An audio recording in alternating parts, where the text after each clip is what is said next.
If you grew up in the 1970s, there is something different about the way your mind works. Not broken, not outdated, just shaped by a world that no longer exists. And that shaping left marks on your soul that people born after you will never fully understand.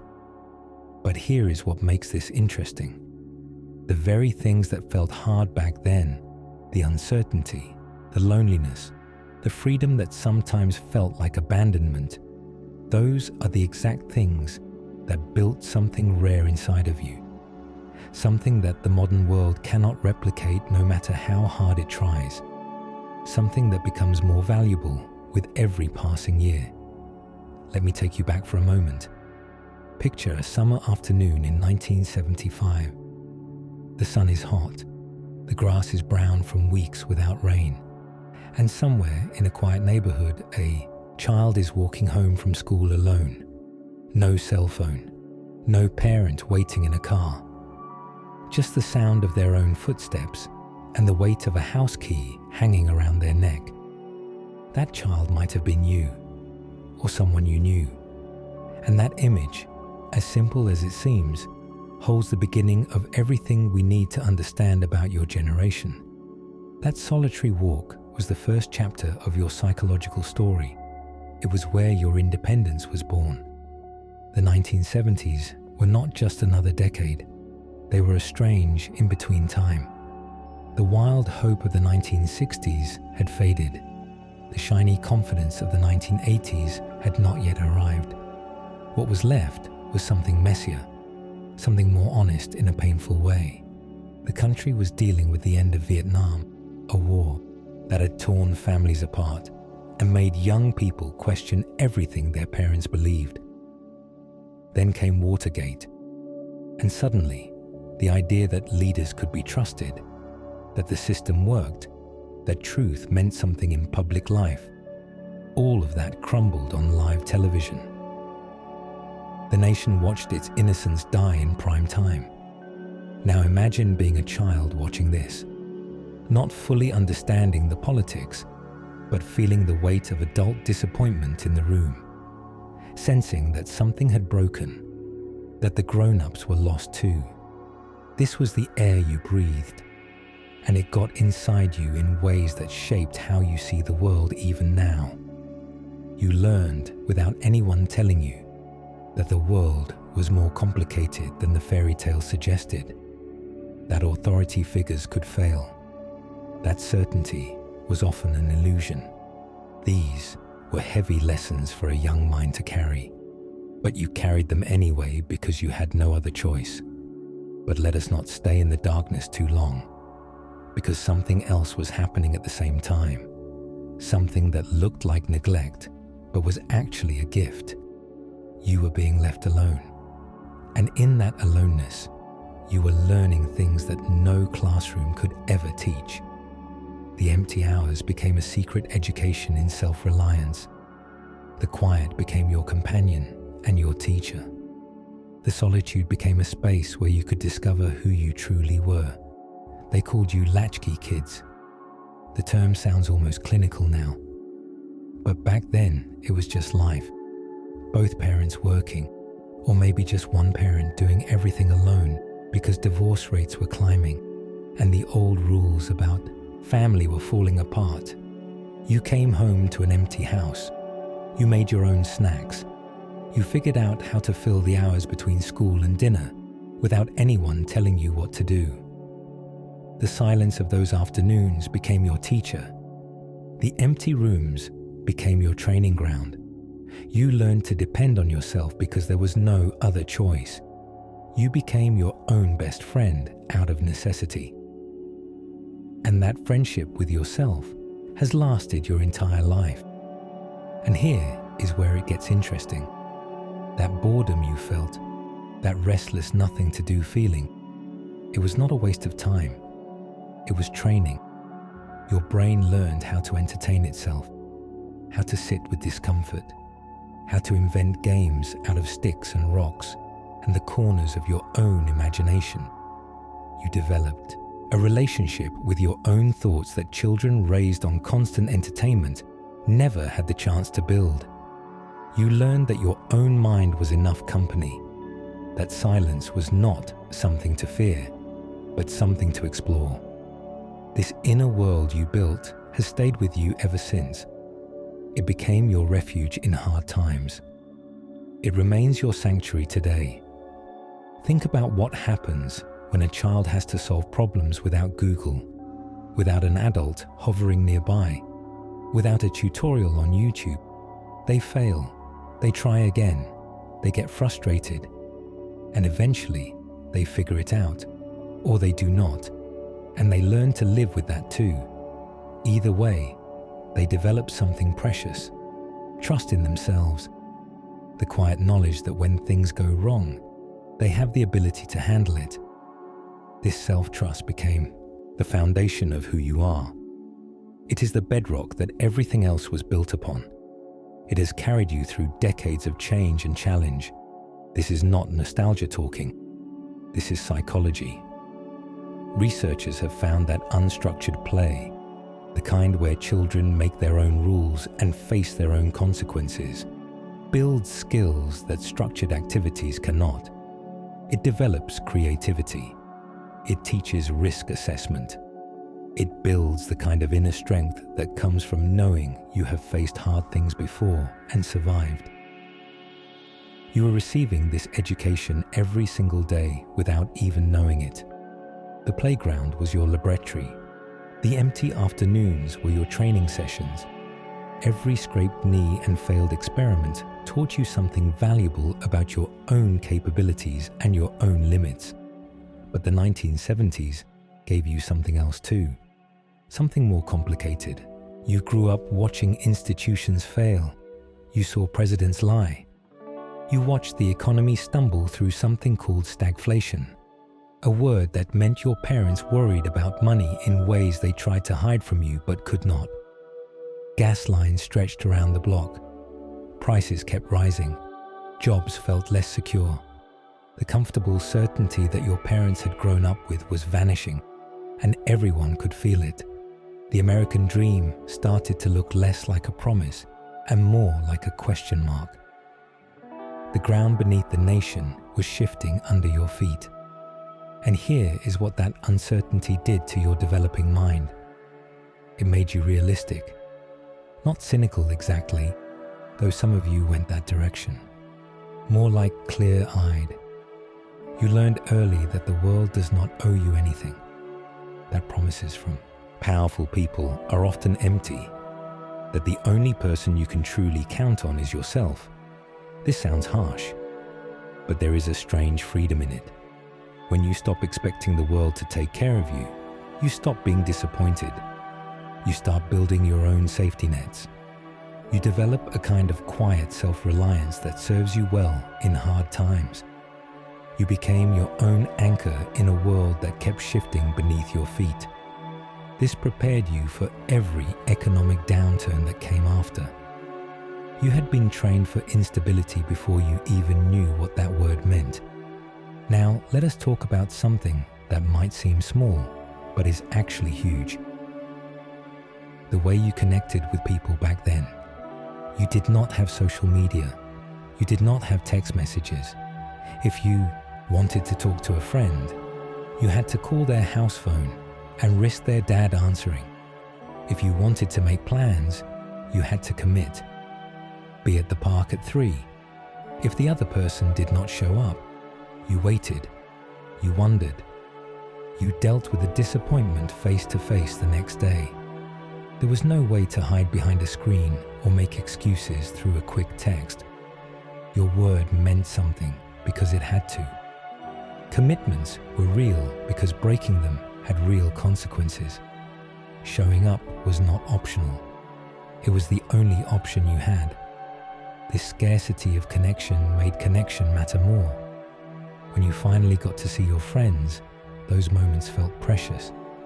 Conversations went deeper because you could not just pick up your phone and distract yourself. You learned to be present in a way that is almost countercultural now. You learned that relationships require effort, planning, showing up. And when someone did show up for you, you felt it in your bones. that feeling of being chosen, of someone making the effort to find you and spend time with you. It meant everything. You understood that presence was a gift. You knew that time spent together was time that truly mattered. The same principle applied to information. You had 3 television channels, maybe 4 if you were lucky. You had the newspaper, you had the radio, and you had the library. That was it. When you wanted to learn something, you had to work for it. You had to sit with one idea for a while, turn it over in your mind, let it sink in. There was no endless scroll pulling your attention in 1,000 directions. There was just the book in front of you and the quiet of your own thoughts. Learning was slower, but it was also deeper. Knowledge felt earned because it was. Every fact you discovered felt like a small treasure you had worked hard to find. This trained your brain differently. It built what we might call depth of focus, the ability to stick with something difficult until you understood it, the patience to let ideas unfold slowly instead of needing instant answers. In a world that now rewards short attention spans, this ability has become rare, but you still have it. It is wired into you from all those hours spent reading one book for weeks, thinking about the same problem for days, letting your mind wander without a screen to interrupt it. Your attention was never fractured the way younger generations have experienced from birth. You can still go deep when others only skim the surface. You can follow a thought all the way to its conclusion. This depth is something that cannot be taught in a weekend workshop or downloaded from an app. It was built slowly, hour by hour, in the quiet of your childhood. And then there was the music, the culture. The art of the 1970s was a wild mix of everything. Disco pounded through the speakers at roller rinks, while punk rock screamed about rebellion in basement clubs. Folk singers carried forward the protest songs of the previous decade, while New Age thinkers explored ideas about consciousness and spirituality. You were surrounded by contradiction, by constant reinvention, by people who refused to accept that things had to stay the way they were. Every radio station played something different. Every style made a statement. The culture wars were fought through album covers and fashion choices. This cultural chaos taught you something valuable. It taught you that change is normal, that questioning tradition is healthy, that the way things have always been done is never a good enough reason to keep doing them.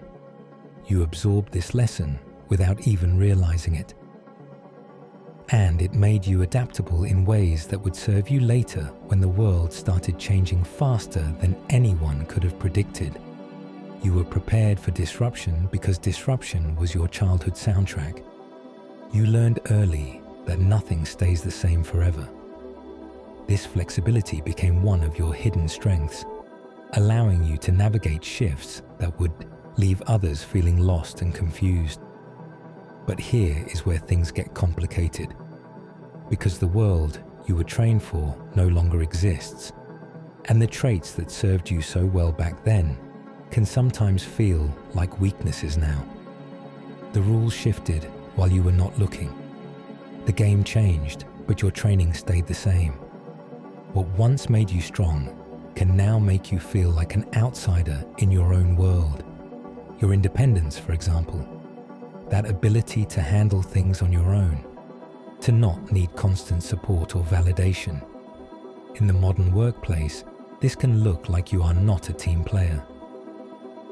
In modern relationships, it can feel like distance to people who grew up expecting constant connection. You learned that asking for help was a last resort. But now we live in a world that celebrates vulnerability and connection. And sometimes you might feel like you missed a memo everyone else got. Your strength can be misread as aloofness. Your self-sufficiency can look like indifference to those who do not understand where it came from. Your skepticism of institutions creates similar friction. You learned not to trust big systems big promises, big organizations. And honestly, that skepticism has protected you many times.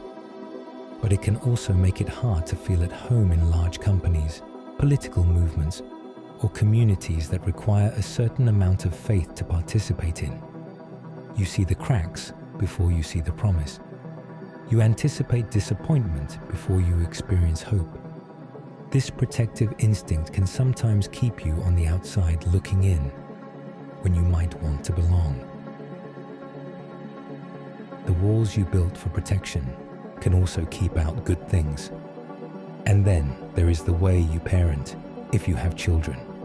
You remember your own freedom, the long summer days with no supervision, the risks you took that no one knew about, the bike rides that went for miles, the afternoons spent in the woods or the empty lots.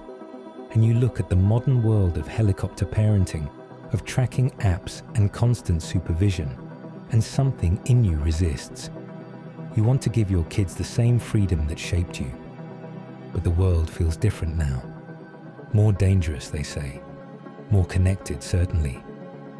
And you find yourself caught between two philosophies, not quite fitting into either one. You wonder if freedom was a gift or just luck. You struggle to know what to pass on and what to leave behind. This is the central tension of your generation. You were built for a world that trained you through struggle, through scarcity, through benign neglect. And now you live in a world that operates on different rules. Constant connection, infinite information, safety nets that your generation never had but also never learned to expect. The ground rules changed, but you still carry the old training in your bones. You are caught between what made you and what surrounds you. This tension defines your experience in ways that are hard to put into words. So what do you do with all of this?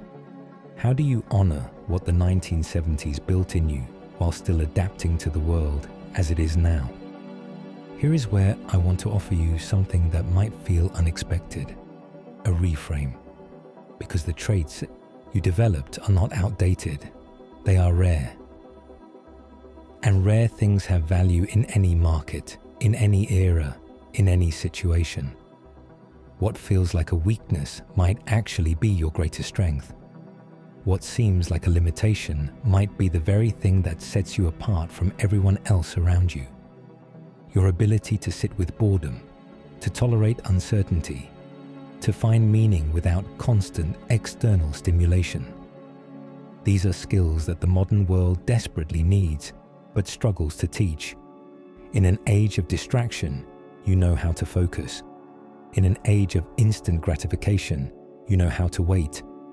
In an age of dependence on technology and systems, you know how to trust yourself. These abilities are not weaknesses. They are superpowers that younger generations often wish they possessed. You have something they cannot buy or download. You have patience that was forged in the quiet of empty afternoons. Your skepticism is not cynicism. It is wisdom earned through watching promises break. You do not fall for easy answers because you know how often easy answers fail. You ask hard questions because you learned early that the hard questions are the only ones worth asking. In a world full of quick fixes and simple solutions, your insistence on looking deeper is a gift. You see through the noise to find the signal. You can spot manipulation from a mile away because you grew up watching it on the evening news. And your independence is not coldness. It is a gift you can give to the people around you. You do not drain others with constant needs. You bring stability to chaotic situations. You are the calm in the storm because you have been in storms before and you know they pass. Your steady presence is something others can lean on precisely because you do not need to lean on everyone else. You are an anchor for those who feel adrift. Your groundedness becomes a refuge for others who are seeking stability in an unstable time. The 1970s made you into something the world needs right now, a bridge. You remember what life felt like before everything went digital. You know the texture of analog connection, the weight of physical presence, the value of patience. But you have also adapted. You have learned the new tools, even if they sometimes feel foreign. You can translate between worlds in a way that younger and older generations cannot. You speak both languages fluently. You understand what has been lost and what has been gained. This is your unique position, not stuck between eras, but connected to both, able to remind people what has been lost, while also helping them navigate what has been gained. You carry the memory of a simpler time, not because it was better in every way, but because it held lessons that should not be forgotten. You are a living link between the past and the present. You hold wisdom that needs to be passed forward. Your experience is a map that others can follow. So the next time someone suggests that your generation is out of touch, or stuck in the past, or unable to adapt, remember what you survived. Remember the empty houses and the long afternoons. Remember the uncertainty and the gas lines and the leaders who lied. Remember that you built yourself in the middle of all that chaos, and you are still standing. You are more than standing. You are thriving in ways that the world often fails to recognize. Your quiet strength speaks louder than any boast. Your resilience is written in every choice you make. That quiet resilience, that hard-won self-awareness, that ability to be alone without being lonely. These are not relics. They are resources. And in a world that often feels like it is spinning out of control, resources like these matter more than ever. You have something precious that cannot be downloaded or ordered online. You have depth that was forged through experience. You have perspective that only comes from living through a particular moment in history. You are proof that hardship can build rather than break a person completely. If this story felt like your story, I hope you will take a moment to share it with someone else who grew up in that strange and beautiful decade. Hit that subscribe button if you want more content like this, and leave a comment below telling me what the 1970s taught you. I would love to hear your memories and your thoughts, because every story from that era is a piece of history that deserves to be remembered. Thanks for watching, and I will see you in the next one. Take care of yourselves.